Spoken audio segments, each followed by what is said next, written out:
गव्हाच्या पिठापासून एकदम कुरकुरीत डोसे तुम्हालाही करायचेत ना? अहो, इनो, सोडा, दही काहीही न वापरता हे डोसे एवढे कुरकुरीत कसे होतात? चला लगेच पाहूया. तर पहा, हे डोसे करण्यासाठी सगळ्यात आधी मी 1 वाटी गव्हाचं पीठ घेतले. आता तुम्हाला किती प्रमाणात हे डोसे करायचे त्यानुसार तुम्ही गव्हाच्या पिठाचं प्रमाण कमी जास्त करू शकता. आता त्याच सेम वाटीने मी अर्ध्या वाटीला थोडा जास्त रवा घेतलेला आहे. इथे आपल्याला बारीक रव्याचा वापर करायचा आहे.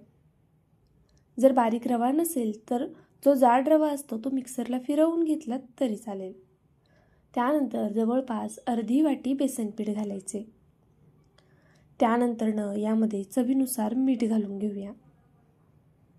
या रेसिपीसाठी फार काही साहित्य लागत नाही. कमीत कमी साहित्यात पण खूप चवदार रेसिपी तयार होते. आता पहा, इथे आपण साखर घालणार आहे.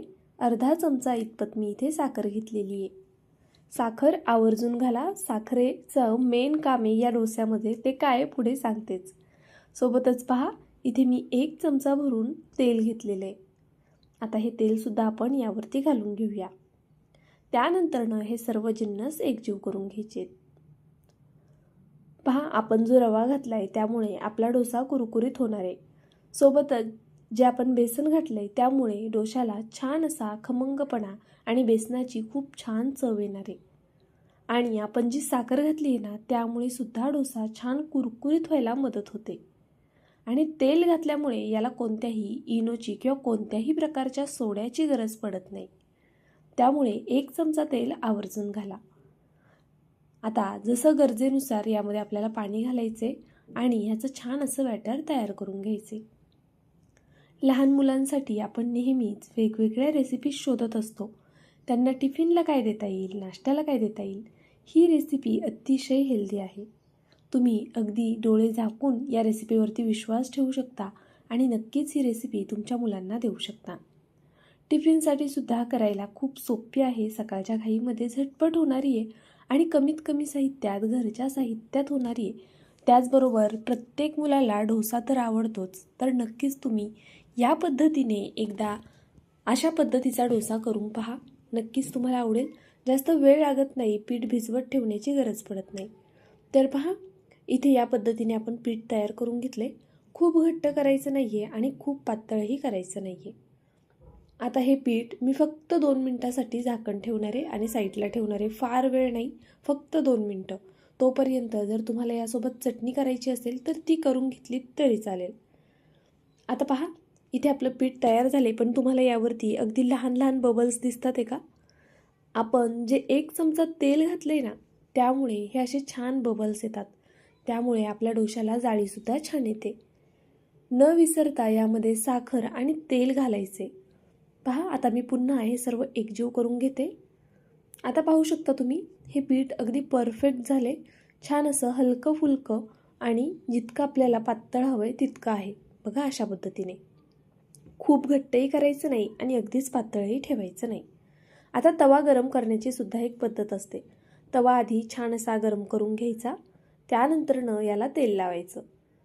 तर पहा, अगदी थेंबभर फक्त इथे मी तेल असं लावून घेतलेलं आहे सगळीकडनं. त्यानंतरनं हे तेल आपल्याला एखाद्या टिश्यू पेपरने किंवा नॅपकिनने वगैरे पुसून घ्यायचे. तर इथे मी हे संपूर्ण तेल आधी पुसून घेतलं आणि मग तवा छान गरम झालेला आहे ना तर त्याला थोडासा थंड करून घ्यायचा असं पाण्याचा हात मारून. यामुळे डोसा खूप छान असा पसरला जातो. एकसारखा त्याला डोशाला टाकता येतं आणि डोसा अजिबात चिटकत वगैरे नाही. तर पहा, इथे मी आता सगळ्यात आधी डोसा घालून घेते. इथे मी पळीभर यावरती जे बॅटर आहे ते घालून घेतलं. त्यानंतरनं अगदी हलक्या हाताने अशा पद्धतीने हे बॅटर आपल्याला पसरवून घ्यायचे. पहा, किती सहज असं पसरवता येतं हे. अगदी या पद्धतीने हे बॅटर मी पसरवून घेतलं. आता याला जरा वेळ असंच होऊन देऊया. गॅसची फ्लेम आपल्याला मीडियम ठेवायची आहे. मीडियम टू लो फ्लेमवरच या डोशांना आपल्याला भाजून घ्यायचे. तर पहा, वरच्या साईडनी मी थोडंसं तेल लावलेलं आहे. तुम्हाला हवं असल्यास तुम्ही इथे बटर किंवा तूपसुद्धा वापरू शकता. आता अगदी हलक्या हाताने मी याला तेल लावून घेतलेलं आहे आणि आता खालची साईड ना थोडीशी झालेली आहे. आपण याला पलटी करून घेऊया. तर पहा, अगदी या पद्धतीने मी हे पलटी करून घेणार आहे. पाहू शकता तुम्ही किती सहज पलटता आलेलं आहे आणि खालच्या साईडनी मस्त अशी बारीक बारीक जाळी आलेली आहे सगळीकडे आणि रंगसुद्धा खूप छान आला आहे. आता जर तुम्हाला एकाच बाजूने भाजायचं असेल नाही तर तुम्ही बारीक गॅसवर याला निवांत होऊ द्या आणि मग दुसरी बाजू नाही भाजली तरी चालेल. पण मला शक्यतो दोन्हीकडनं भाजलेलं पटतं, त्यामुळे मी दोन्हीकडनं भाजून घेते कोणताही डोसा. पण तुम्ही हवं तर एका साईडने सुद्धा भाजू शकता. आणि यापेक्षा अगदी थोडंसं त्यामध्ये अजून थोडंसं पाणी घालून ना अजून जास्त पातळ डोसे जर तुम्ही केलेत ना तर ते अगदी कागदासारखे पातळ होतील आणि मस्त कुरकुरीतसुद्धा होतील. आता तुम्हाला कोणत्या टाईपचे डोसे आवडतात ना त्या पद्धतीचे डोसे तुम्ही या बॅटरने नक्कीच करू शकता.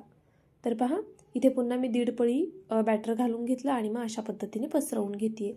एक गोष्ट लक्षात घ्या, तुम्ही पळीने पेल्याने कशानेही हे बॅटर पसरवू शकता यावरती. फक्त तुमची पळी जर खूप मोठी असेल तर एकच पळी बॅटर घ्या, अशी लहान असेल तर 1-1.5 पळी बॅटर घेतलं तरी चालणार आहे.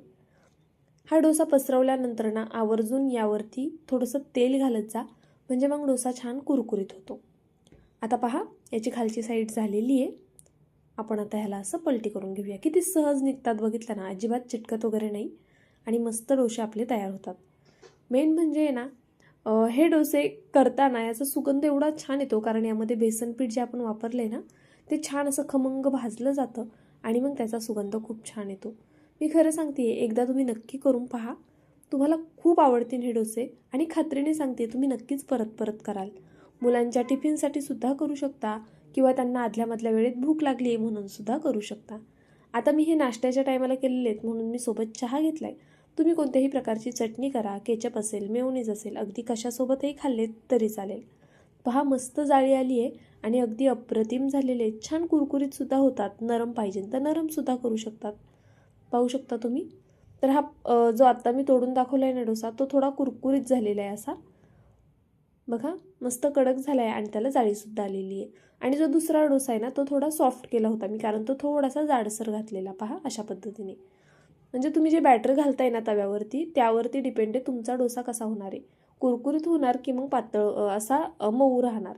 जर तुम्ही जाड बॅटर घातलं तर डोसा मऊ होईल, अगदी पातळ असं बॅटर घातलं तर डोसा कुरकुरीत होईल. व्हिडिओ आवडल्यास लाईक करा, शेअर करा आणि सबस्क्राईब करायला विसरू नका. बाय.